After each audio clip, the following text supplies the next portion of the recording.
Saludos, mi nombre es José Solís, estoy aquí con el licenciado Miguel Ángel Rodríguez Robles y vamos a discutir algunas cosas acerca de Iglesia y Estado y la separación de Iglesia y Estado. ¿Cómo están? Muy buenas noches, todo bien. Precisamente eso es lo primero que quisiera aclarar, a ver si podemos tenerlo un poco más, estar un poco más conscientes acerca de qué es la separación de Iglesia y Estado, cuál es el concepto, cómo se ve en Puerto Rico y si es igual que en Estados Unidos. Sé que es una pregunta un poco amplia, así que lo mejor que se pueda ver, más claro para la mayor parte de la gente. Bueno, una pregunta de varias partes. Sobre la primera parte, ¿qué es separación de iglesia y Estado? Pues, lamentablemente no hay una definición en blanco y negro, pero lo que se aproxima, de acuerdo a lo que han resuelto, a la jurisprudencia, que es lo que han resuelto los tribunales de Estados Unidos y Puerto Rico, es la libertad de todo el mundo de practicar o no cualquier creencia religiosa que tenga, sin intromisión excesiva del Estado. Con, vuelvo y digo, no en blanco y negro, pero esa es la definición con sus vertientes. La duda era si era igual que en Estados Unidos como en Puerto Rico, y si hay alguna, y si la de Estados Unidos tiene presencia sobre la de Puerto Rico. Sí, bueno, ok. Se supone que en teoría sea igual en Puerto Rico y en Estados Unidos. Lo que pasa es que en todo Estados Unidos y Puerto Rico el derecho es rogado. Es decir, podría el gobierno de Puerto Rico hacer una estatua que diga Cristo es el Rey y el gobierno aquí somos cristianos. Y si nadie dice nada, esa estatua va a estar ahí. Por eso es que se van a dar ciertas diferencias, pero en teoría, bajo el sistema de gobierno republicano, se supone, y por eso es que existe un Tribunal Supremo de Estados Unidos que puede revisar las decisiones del Tribunal Supremo Estatal, se supone que haya cierta uniformidad. Y así que la contestación corta a tu pregunta, se supone que sean iguales, pero definitivamente que hay sus diferencias, que por eso que existen los tribunales y los abogados y hay casos corriendo todo el tiempo debido a esas diferencias. Ok. Entonces, una pregunta. Bajo ese mismo caso que estaríamos hablando, que el gobierno hace una estatua que dice Jesucristo es nuestro Señor, si viene un judío, entonces dice, no es que eso no es lo que yo creo, porque están haciendo eso el gobierno, ¿qué entonces podría hacer un judío, digamos, en cuanto a eso? Por eso que el gobierno no establecerá, se prohíbe el establishment clause, que establezca religión para evitar eso. Pues sucede y a cada rato, y aquí sucede como Puerto Rico, una frase que yo uso mucho, pero es la realidad. Puerto Rico sufre de un insularismo extremo, y uno de los problemas insulares que tenemos por ser una isla es que aquí casi todo el mundo es cristiano. Obviamente no todo el mundo, pero casi todo el mundo. Entonces no se da la misma dinámica que a lo mejor se da con otro estado que por la mera conexión a tierra, en tierra de otro estado y la inmediatez recibe otra influencia.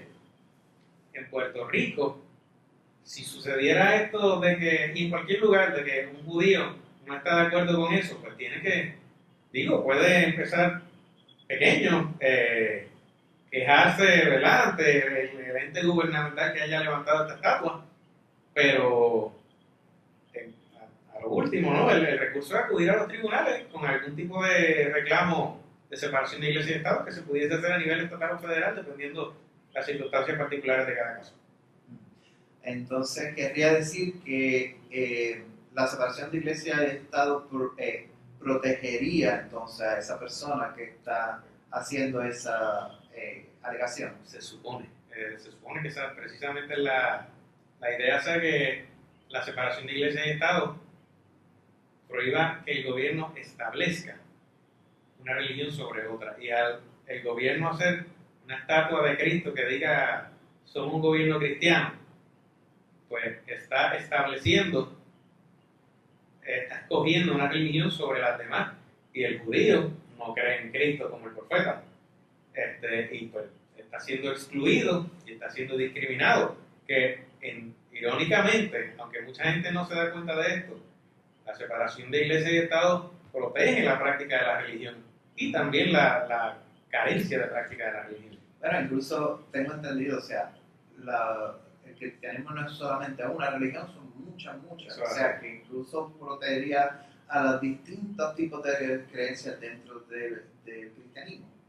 No, claro, definitivamente los isms, como le dicen, sí, todas las distintas sectas que hay en la Wanda Rolón de la vida, los católicos, todas las ramas protestantes, evangélicas, que entre ellos pelean, pues se supone que el gobierno viene siendo un árbitro para permitir que ellos practiquen libremente dentro de ciertos parámetros y le ofrece esa protección de la separación de iglesia y Estado que los tribunales poco a poco han ido afinando. Podríamos entonces llegar a la conclusión de que la separación de iglesia y Estado es algo beneficioso para todo el mundo, incluyendo todos los tipos de creencias y no creencias. La separación de iglesia y Estado, para mi parecer y el de muchas otras personas, incluyendo creyentes, protege a todo el mundo, incluso el que no participa en la religión, y más aún al que sí escoge participar en las religiones, porque hay que recordar que uno de los elementos, y cuidado sí, el principal, de la separación de iglesia y Estado, es que el Estado no se meta a definir qué cosas son religiones y cómo deben ser esas religiones. Y que, por ejemplo, un beneficio de eso, el clásico, es que las iglesias no pagan taxes. O que venga el Estado y te diga, si una religión en particular, digamos, utilizan la pandereta y el Estado quiere empezar a vender, no sé, maracas del gobierno de Puerto Rico. Le dice, de ahora en adelante no va a usar la pandereta, pero sí las maracas. Yo sé que suena como un ejemplo ridículo, pero a lo que voy es que el gobierno no se puede meter en la práctica libre de la religión de todo eso religioso y del que decide no practicarla, de no ser afectado por no practicar una religión. Todo esto, como dije ahorita, dentro de ciertos parámetros. Digo, por eso yo he visto muchos religiosos, especialmente muchos que son incluso pastores, son dirigentes de distintas iglesias, envueltos en algunas actividades que tienen que ver con precisamente la separación de iglesia y Estado. Por lo menos eso es lo que yo he visto en muchas ocasiones. Hay muchos que lo entienden y así lo ven, pero hay otros que alegan que no existe tal separación de iglesia y Estado. Pero eso lo dicen en el momento. Pero nunca se quejan cuando tiene que ver con lo de el hecho de que no pagan taxes. Ahí sí que la separación de iglesia y Estado es bien buena. Y no se dan cuenta que está en efecto todo el tiempo, que los dejantes les venden terreno por $1 para que haga una iglesia. Cuidado si eso viola la separación de iglesia y Estado, pero bien, ahí está. Y no se quejan. Solo se quejan cuando lo que ellos se refieren de que no existe la separación de iglesia y Estado es cuando no les dejan imponer sus creencias por encima de las de los demás. Ahí es que la separación de iglesia y Estado no existe. Pero si no existiera esta separación de iglesia y Estado, el gobierno hace rato hubiese elegido o le daría predilección a una religión sobre las demás. Que sucede, vamos, pero sería más patente, más claro y más evidente. Precisamente es una de las cosas que hemos visto en estos días en cuanto a lo que aparenta ser una violación o algo que como que cruza la línea entre lo que es la separación de iglesia y Estado a apoyar en realidad religiones. Son las escuelas iglesias. Eso lo podríamos sí ver como una especie de erosión a lo que es la separación de iglesia y Estado. Un tema bien complejo.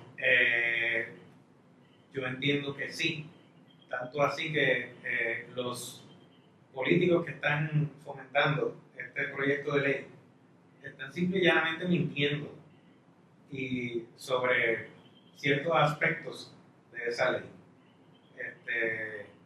Por ejemplo, están alegando los políticos que fomentan la ley de la escuela y iglesia, escuela,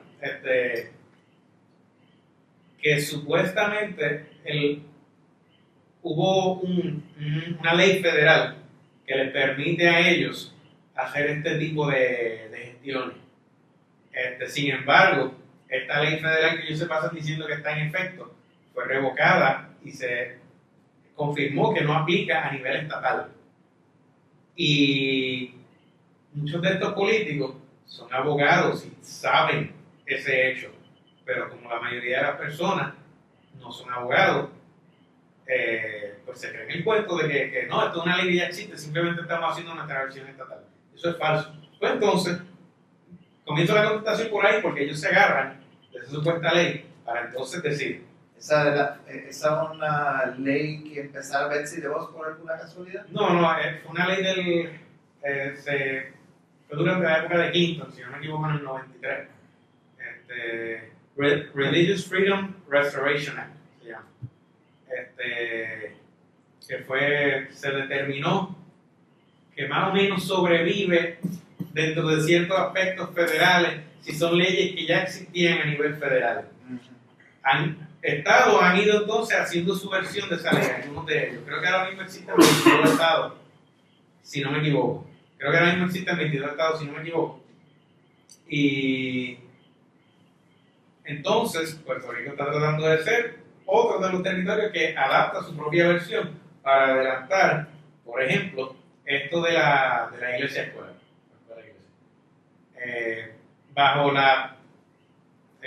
el supuesto de que como el gobierno no puede limitar la práctica de la religión, la excusa es que las personas pobres que son religiosos y no tienen para pagar una escuela privada, el gobierno debe ayudarlos a practicar su religión mediante este tipo de escuelas. Ese es el razonamiento detrás de ellos, que naturalmente nosotros los que creemos en la separación de iglesia y Estado, para nada estamos de acuerdo con esto y muy probablemente esto será llevado a los tribunales para que sean los tribunales los que decidan si esto infringe en la separación de iglesia y Estado. O sea que en cierta manera sí está olvidando lo de la separación de iglesia y Estado. ¿Por qué entonces el gobierno de Puerto Rico tendría algún tipo de interés en que eso suceda? Porque, o sea, en violar la separación de iglesia y Estado al punto de incluso beneficiar las iglesias para que hagan iglesia escuela. Porque aquí en Puerto Rico los líderes religiosos tienen mucho poder y van a perder votos o debo más bien decir, ganan votos si favorece al sector religioso. Si viene un candidato aquí que sea abiertamente ateo y no afiliado a algún partido político, muy probablemente no va a salir electo, como ya pasó. Eso pasa también en los Estados Unidos. Digo, está cambiando porque la gente está siendo más consciente acerca de eso, pero en Estados Unidos también lo de un candidato ateo o hasta hace poco tenía muy poca probabilidad. Y los propios partidos políticos, incluso el Partido Demócrata, que se supone que es de izquierda, no están dando la bienvenida con brazos abiertos a candidatos ateos, porque de seguro los hay. Pero ¿cuántos candidatos abiertamente ateos hay en el Congreso de Estados Unidos? Perdón, ¿cuántos congresistas abiertamente ateos hay en el Congreso? Mínimo 1 o 2, y ya saben cuando están al final de su carrera, dicen, mira, by the way, yo era ateo. Pues, y la razón, la contestación a tu pregunta, ¿por qué entonces se tirarían la maroma de hacer algo que muy probablemente sería catalogado como inconstitucional? Para los votos, y si no les sale, le dicen, mira, yo traté, pero la verdad que estos tribunales están del carajo, y ahí pueden tener la posibilidad de cómo se tener los votos. Ok, entonces, digamos, se establecen estas iglesias, escuelas, por encima de lo que es la separación de iglesia y Estado.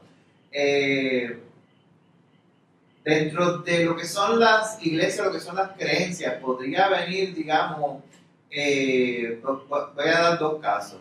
Una persona que sus creencias son, pues, totalmente ateas o filosóficas, o una persona que es de la iglesia satánica, y podrían entonces ellos tener su iglesia escuela. Se supone que sí.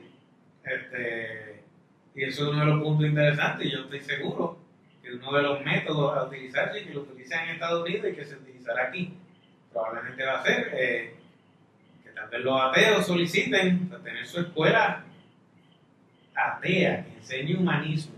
No estoy diciendo escuela laica, sino que enseñe los valores de no creer y del razonamiento. O el ejemplo que tú pones es excelente, que es lo que hacen en Estados Unidos, lo que ven en una escuela, lo tengan a pedir que se abra una escuela satánica para enseñarle a los nenes las bondades de creer en Satanás y todo eso, que con la idea obviamente de demostrar el absurdo de que el gobierno está escogiendo una religión, porque el gobierno sabe que las escuelas, iglesias aquí van a ser todas cristianas. Si acaso pondrán una o dos que no lo son, para decirle, mira, qué equitativo soy yo. Pero, de hecho, no hay como parte de la ley, no contempla de que tiene que haber una cierta cantidad de tiempo que la iglesia tiene que haber estado establecida para, tengo entendido que son 10 años, para entonces ser considerada hacer eso. Sí, para serte sincero, no recuerdo ese segmento de la ley, pero si lo dice, pues entonces, aquí sentado nada más a la soltar, está el Estado estableciendo cuáles son los criterios para que una religión sea válida. Por lo tanto, el Estado está escogiendo no una, sino varias religiones que el Estado entiende que son válidas, que eso es lo que constituye una religión. El Estado por medio del legislador que la haya escrito y del gobernador cuando la firme. Por lo tanto, no es solamente un tipo de discriminación, sino varios tipos de discriminaciones, porque incluso está determinando lo que es una iglesia válida, entre comillas, en Puerto Rico, que tiene que ser... Más que determinando, estableciendo. Esa es lo que se prohíbe, el establishment, se está estableciendo qué es lo que es una religión. Y con toda probabilidad, aunque ahora también tenemos que considerar que en el momento que se está haciendo esta entrevista, el gobierno federal es conservador y está Trump y acaba de poner a un ultraconservador en el Tribunal Supremo, que hay que estar pendiente a qué interpretan estas personas si siguen erosionando la libertad de culto y la separación de iglesia y Estado. Ok. Dentro de las reglas de lo que es el Departamento de Educación, especifica claramente que la educación que se enseña en la escuela pública debe ser laica. Por lo tanto, estas escuelas, si son iglesias escuelas y están basadas en un tipo de religión ya no laica, sino religiosa, entonces no estarían apoyadas por el sistema de educación pública.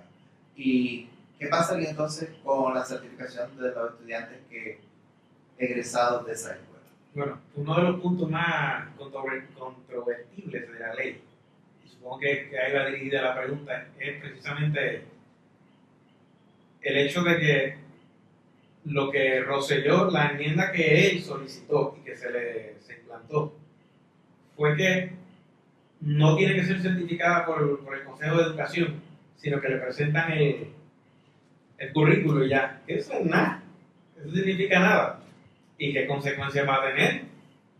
Bueno, habría que ver, pero para empezar, los que no somos maestros, los que no pertenecemos a un consejo de educación, debemos ceder en el conocimiento que sí son estas personas que forman parte del Consejo de Educación, personas que saben a su mejor entender lo que constituye una buena educación, versus dejarlo a lo loco, a los criterios que pueda dar esta escuela. Si tú quieres meter a tu nene en una escuela privada que le enseñen lo que era que sea, tremendo. Pero el Estado debe perseguir una buena educación y por eso tiene el Consejo de Educación. El Estado no debe permitir que le den la educación. ¿Y qué educación va a dar esta escuela versus esta otra escuela? Que no va a ser uniforme a lo que el Consejo de Educación ha establecido que es válido o razonable enseñarle a estos niños en la escuela. Así que, pues, ¿qué va a pasar de ellos? La realidad es que no sé, porque esto también es un experimento que está haciendo nuestro gobierno. Lo más que se acercaban a los charter schools, que hacían algo así, y tan pronto lo hacían, los paraban. Así que todo un gobierno, un experimento cortesía de nuestro gobierno. Hay que ver qué pasa con ellos. Bueno, pues muchísimas gracias, licenciado, de verdad, por contestarnos estas preguntas y darnos este tiempo que ha tenido. Y muchísimas gracias a todos los que nos han acompañado en este video. Será hasta una próxima vez. Gracias. Muchas gracias.